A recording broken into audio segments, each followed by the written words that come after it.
Assalamualaikum warahmatullahi wabarakatuh.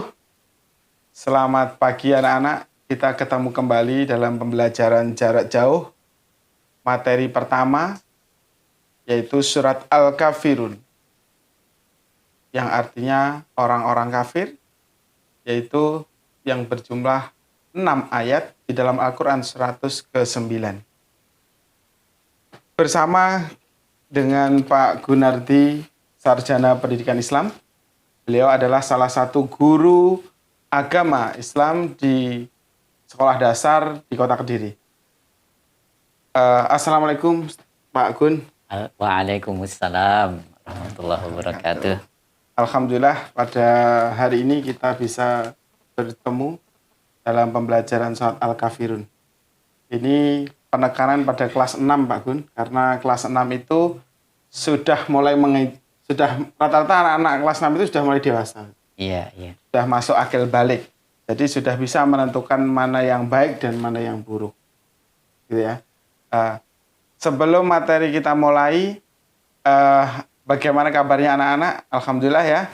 Kita nanti sama-sama belajar ya. Sama-sama belajar. Mudah-mudahan dengan pembelajaran surat Al-Kafirun ini menambah keimanan dan ketakwaan anak-anak terhadap Allah Subhanahu wa taala dan menjalankan apa yang diperintahkan oleh Allah dan menjauhi apa yang dilarang oleh Allah.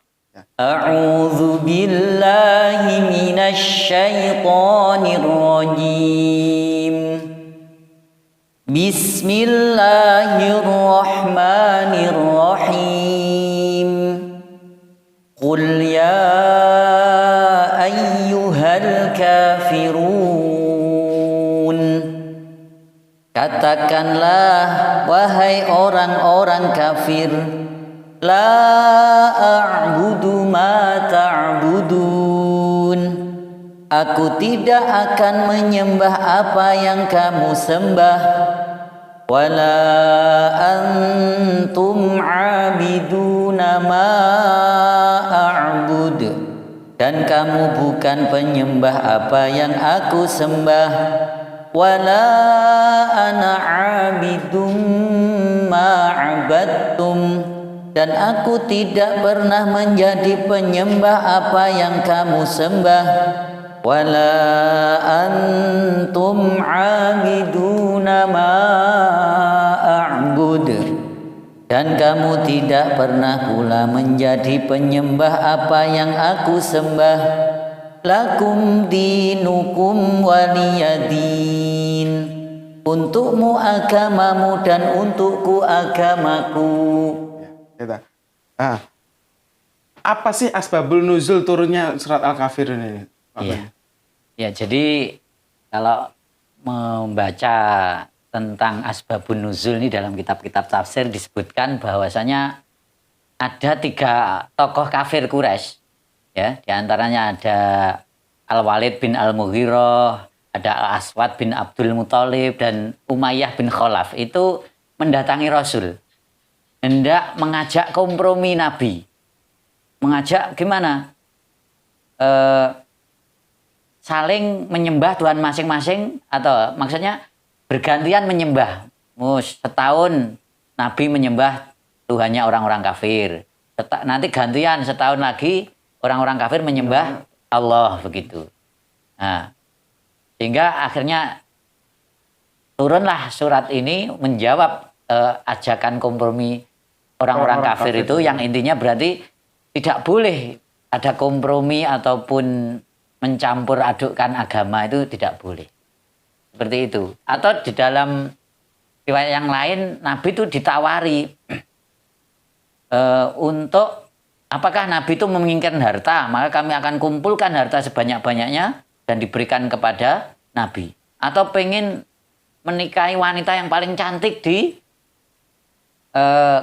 kalangan Mekah, maka akan disediakan pula. Atau juga pengen menjadi raja, maka akan dinobatkan sebagai raja. Asalkan mau menghentikan dakwahnya Nabi Muhammad tetapi Islam itu ya.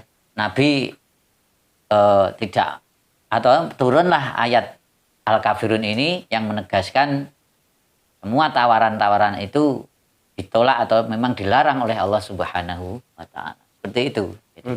Jadi asbabul turunnya surat Al-Kafirun seperti itu ya. Jadi saat Rasulullah mengajak orang-orang kafir untuk beriman kepada Allah, tapi ternyata jawaban orang kafir itu mengajak Rasulullah untuk menyembah Tuhannya orang-orang kafir. Lata, Uzza dan Manat atau nama berhalanya itu ya. Iya, jadi 1 bulan untuk menyembah Tuhannya orang-orang kafir, 1 menyembah, jadi orang-orang kafir menyembah Allah Subhanahu wa taala. Ya, tetapi dilarang oleh Allah, maka turunlah surat Al-Kafirun ini. Apa sih makna surat Al-Kafirun ini, Ustaz? Pak Gun ya. Ya, jadi nanti kita baca ayat dan terjemahannya. Ya, memang membaca terjemahan itu tidak mewakili tafsir yang begitu luas, tetapi setidaknya ada makna yang bisa kita ambil. Dan inti dari surah Al-Kafirun ini adalah larangan kita itu mencampur adukkan agama. Berkompromi dalam hal akidah apalagi. Hal-hal yang prinsip dalam agama kita, yang pokok dalam agama kita. Mungkin satu tentang ibadah gitu ya. Jadi kalau kita beribadah itu merupakan hal-hal yang prinsip dalam agama kita. Termasuk juga hari raya itu. Sehingga kita pun tidak boleh sebenarnya mengikuti perayaan hari raya agama lain. Bahkan salam itu saja, Pak Badrul, itu kita itu sudah ada aturannya. Jika yang mengucap salam itu orang non-muslim, itu bagaimana cara menjawabnya, itu ada ya. Misalkan kalau mereka mengucapkan Assalamualaikum warahmatullahi wabarakatuh, kita cukup menjawab Waalaikum, seperti itu. Ya nanti penjelasannya off air. Gitu. Jadi apa bedanya kita tidak boleh mempercayakan dengan toleransi, Pak Gun? Ya begini nggih. Kalau masalah toleransi itu sebenarnya kan menurut Dr. Fahmi Zakarsi ini ya, saya membaca beberapa waktu lalu tulisannya. Toleransi itu artinya tidak saling mengganggu itu sebenarnya. Itu ya. Karena kalau dibilang toleransi itu saling menghargai, sebenarnya tidak. Coba kita itu disebut apa oleh agama lain misalnya. Atau kita menyebut juga orang yang non-muslim itu dalam Al-Quran ada juga sebutannya sendiri kan.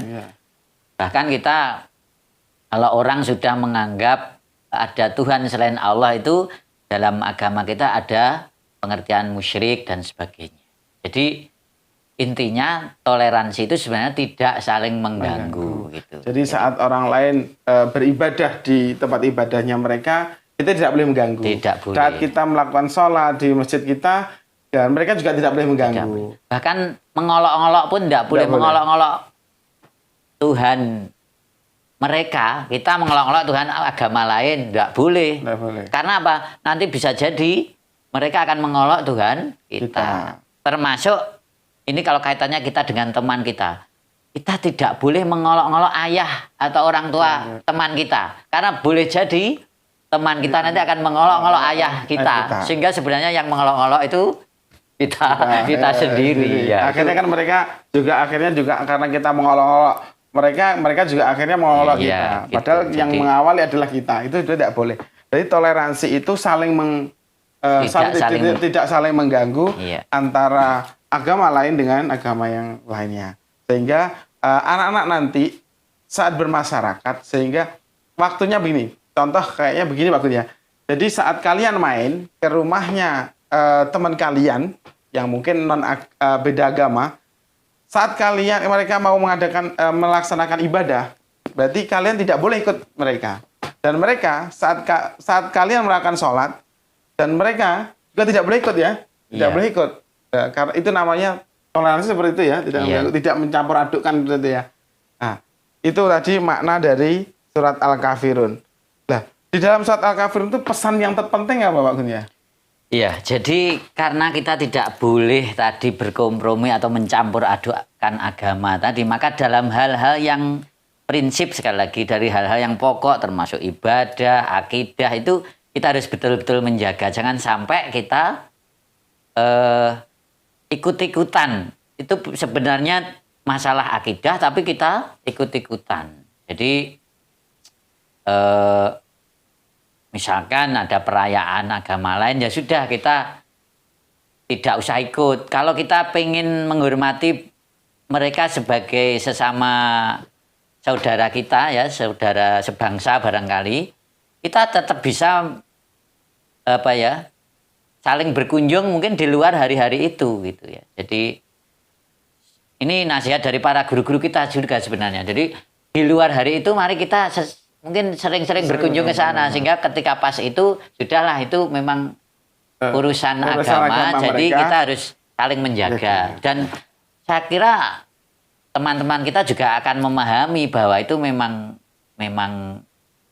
sesuatu yang prinsip sehingga jangan sampai karena alasan toleransi yang sebenarnya maknanya kurang tepat kita ikuti begitu. Jadi ya termasuk penggunaan atribut barangkali. Apakah itu pakaian, apakah itu mungkin hanya sekedar topi ataupun apa saja yang itu merupakan identitas dari agama lain, itu hendaknya ya kita upayakan untuk kita hindari. Mungkin bisa mengkiaskan dalam